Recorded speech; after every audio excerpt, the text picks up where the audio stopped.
Hello and welcome. This is a list. This one on the list is the first one I'm doing for film. I'm starting at the bottom. Started at the bottom over here. This is the worst films of 2024. As of this recording, I have seen at least 430 titles released in the year 2024. Counting streaming, counting theatrical releases, counting screeners I was sent, like everything that, was there. This is everything. 430. I will one day do a video that lists every single fucking movie I've seen. I promise you. With that being said, let's get started. This will eventually be a top 10, but of course we have some dishonorable mentions, and we have a lot of them. I do want to say really quickly, though, that I formulated this list, and at some point I kind of had to stop doing dishonorable mentions, and I realized that even with this, that there were a couple films that you might expect to be on the dishonorable mentions list, but I already have a long list. I think I've just seen more movies this year. So believe it or not, Madam Web is not there. It's slightly above the films that are on the dishonorable mention list, as are both Megalopolis and A Joker Folie à Deux, for both being at least interesting failures in cinema. So these are films that just didn't work. Some of these have appeared on other people's worst of lists, so I think people will agree with me. But yeah, I saw a lot of films, so some other films that I've heard other people name check just aren't here. Some other people have name checked some movies where I'm like, you need to watch more movies. But yes. Moving down the list. First honorable mention is... I won't really go into the honorable mentions, but these are just for you to hear them. I'm using my own accessibility here. Hot Frosty. Hot Frosty starts off the dishonorable mention list. Argyle. The Last Breath. Apartment 7A. Role Play. With Kaylee Cuoco. I bet you forgot that movie came out a year ago. Last January. Mary. BJ Caruso's ill-advised, extremely boring Bible movie. Rebel Moon Part 2. Not the director's cut, though. Just original. The Union. Good Grief. Yeah. I do love Dan Levy, but Good Grief indeed. Sleeping Dogs. No Way Up. The Night Before Christmas in Wonderland. Red Right Hand. Winnie the Pooh, Blood and Honey 2. The Mousetrap. Subservience. We're not even at the bottom 10 yet. Nutcrackers. Dear Santa. The Crow. We're not even at the bottom 10 yet. I've already named some heavy hitters. Find Me Falling. Trigger Warning. Megamind versus the Doom Syndicate. Summer Camp. The Front Room. The Deliverance. Afraid. And then we get into the top. Afraid just missed out on the bottom 10 films of the year. It should be there. It just got lucky. Some of the films I didn't watch with audio description, but they do have available, so it just depends on This is why audio description should travel, but I don't think audio description would change. I made sure to include, I took a couple films out where I they were sort of borderline on that list and they didn't have audio description. I was like, I suppose audio description could flip those up. Most of the films I watched without audio description, I really didn't think were going to change um, and move out of the bottom. They were just films that didn't work for me. So, continuing on with the bottom 10 films of 2024. Number 10, Night Swim, the haunted pool movie. This movie was awful. I'm pretty certain no one is going to disagree on that. They may be like, well, I heard a movie in your honorable mentions that I thought was worse than... They're all bad. Does it really matter? I mean, I listed a shit ton of bad movies. It just so happens I have Night Swim down here. You can have Night Swim in the mentions and then not in the bottom. But I don't think anybody should have this in like the top. If nobody's going to be like, this was good. I just feel that. So, just a really dumb movie. Ill-advised in every way. Anyway, moving on. Number 9. Bosco. Oh god, this came out a year ago. And it was on Peacock randomly. And I was like, what is this? And I sat and watched it. And like the cast is very random. It's got like Nikki Blonsky, who I would love to support her return to acting. But not in this movie. This movie doesn't work. It's not good. It doesn't seem to really want to commit to a genre. Yeah, I really didn't like Bosco.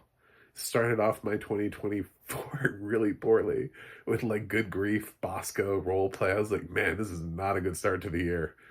And Underdogs was really close to being an honorable mention. That was a January release. So, yeah, just not a great January. And also, while I didn't see it in January, technically Night Swim is a January release. So, January, where films go to die. Moving down the list. Number 8, Die Hard 2. What are we doing here with Kevin Hart? What is this? Why does this exist? This movie is terrible. This movie feels like exactly what it is, which is TV episodes strung together to try to create a movie. But it feels awful. Like, originally, Die Hard was one of those Quibi shows that got picked up. I don't know how this found its way into, like, a second one. I don't know why we have this, but please stop. I didn't... Like, Kevin has been in much better things. I actually gave Lift a B-. So to give you the comparison, in case you think I'm just trolling Kevin Hart this year, no. I actually liked Lift. I thought it was dumb fun. This was not. I hated everything about this movie. Moving down the list to number 7. In a Violent Nature. Also my least favorite audio description track of the year. That's Human, I should say. I'm going to say that qualifyingly. Human audio described. I was really hard on Micah Grossman for writing this. I thought it was a very lackluster audio description track. The movie's also quite pointless. It's just a dude walking around. None of the characters are developed at any level where you would care about any of them, and the villain is kind of silly and given very little backstory to care about. It's like somebody watched the original Friday the 13th and was like, I could do that. Low budget, nobody cares about the characters, I can do that. But the thing about slasher movies is that we've evolved from that. I know some people liked it in Violent Nature because it was like in your face gore. These movies can have plots too. You know that, right? Like, they can have characters and plots, and you can do that. Like, they don't have to just be like, oh, well, it's cool, he's carrying around like a decapitated head. Look at the fun. You know, no. You can do more with these films. Have a plot. The Substance might get an Oscar nomination for Best Picture this year, and it's easily one of the goriest films of the decade. So, of the last 10 years. Anyway, moving up the list. Cap the Cap Strangers, Cap Chapter Cap 1. Or down the list, I should say. To the Strangers, Chapter 1. Renny Harlin. Ugh. What are you doing? My favorite part about this is that apparently they already filmed all 3 chapters. Unlike Horizon with Kevin Costner, where he only has 2, and he was working on 3, Horizon Part 2 is done. You're going to see that damn movie, so stop talking about it. But whether or not you see 3 and 4, he was in the middle of doing 3 when 1 was released. So I don't know what's going to happen. I certainly don't know what's going to happen to 4. I mean, he has footage for 3. He may need to turn 3 into 4, into 3 and 4. But 2's already done. It's in the can. You're definitely getting a part 2 somewhere. But that also means we're getting 2 more Strangers movies that are going to be, ooh. 2 originals, maybe? I don't know. Lionsgate doesn't seem to care, so I'm sure they'll put them out, but will they theatrically release them? I'm going to guess probably not. There's not a lot of goodwill here. This movie, man, there's some of the dumbest characters I've seen on camera. I remember watching this movie and just being so frustrated with choices. I hate this. And man, that guy cannot eat a hamburger to save his life. He's just so gross. Audio description on that was excellent, by the way. This actually, sadly, has an excellent audio description track. So this is no reflection of the audio description, unlike In a Violent Nature, which also has a terrible audio description track. This one actually had a great audio description track. Just the movie sucks. Moving down the list. Cap Wages, Cap of Cap Fear. Wages of Fear. This is one of those random international movies that Netflix decided to slap some audio description on, but they also slapped TTS audio description on it. And it's also shitty. So, there's nothing about this that I liked. I thought it was dumb. It's just a random action movie. There's a movie called Wages of Fear that maybe this is based off of, that's considered to be a little bit more of a classic from years ago. I'm not sure if this is a direct remake or whatever. This feels very current. It also feels very terrible. So don't watch Wages of Fear on Netflix. Moving down the list. Cap Nice, Cap Girls. Nice Girls. Also another shitty international movie slapped with some audio description by Netflix. I really hated this movie as well. It's supposed to be some sort of buddy cop movie, but it totally never figures out what it is, and the audio description doesn't support it, and the dubbing was terrible. Nothing here worked for me. But I don't know that it's even in the writing, because some of the stuff is just stupid. This is one of the dumbest films I've seen in a long time. I despise this movie as much as I do Wages of Fear. I did watch some of their international films, and they do have other international content they've randomly selected that I didn't hate. So, Trouble, Family Pack, Divorce, Hijack 93 wasn't great, but it's better than this. They have some other international titles that are not travesties, but those 2 films are just oof. And then they didn't put audio description on Amelia Perez, and it's just man, fuck you. I had to sit through Wages of Fear and Nice Girls, and you didn't put audio description on Amelia Perez. Go fuck yourself, Netflix. Anyway, moving down the list. Cap the Cap Painter. The Painter. Oh man, I struggled with this. So, I recently dropped my review of The Painter. This is the most recently reviewed. I think this is the bottom 3 right now. I struggled where to put The Painter, because I hate the bottom 3 more than I do the rest of my top 10 or honorable mentions. We're almost in a different list. We've hit the boss level of worst films of the year. 2 of these films I gave an F to. One of them I wish I had given an F to, and I'm not really sure why I didn't. So I'm basically considering the next one down that I gave it an F. The Painter, why is it not the worst? Because I think the worst film of the year is not moving for me. Like, I think I saw it and just was so flabbergasted at how shitty it was that nothing could surpass it. Nothing really ever did. A couple years ago, I had Marmaduke, was my worst film of that year. Netflix's animated Marmaduke movie. I hated that movie. And I use it as like a barometer for shittiness the rest of the year, where it's like, it's bad, but it's not Marmaduke. And I did that this year with my number one movie. I was like, it's bad, but it's not blank. So you'll find out what that is. I think just because The Painter is newer to me anyway, it benefited from not being that film that I used as the measurement tool, which is why, but equally, these three movies are all awful. There was nothing about this film that I liked. John Voight isn't even good in it. And I also saw him in Reagan, and I was like, I mean, he's an odd choice to play a Russian, but he's not bad. He's actually bad in this. I actually think this is his worst performance since Super Babies. So it's his worst movie since Super Babies, that's for sure.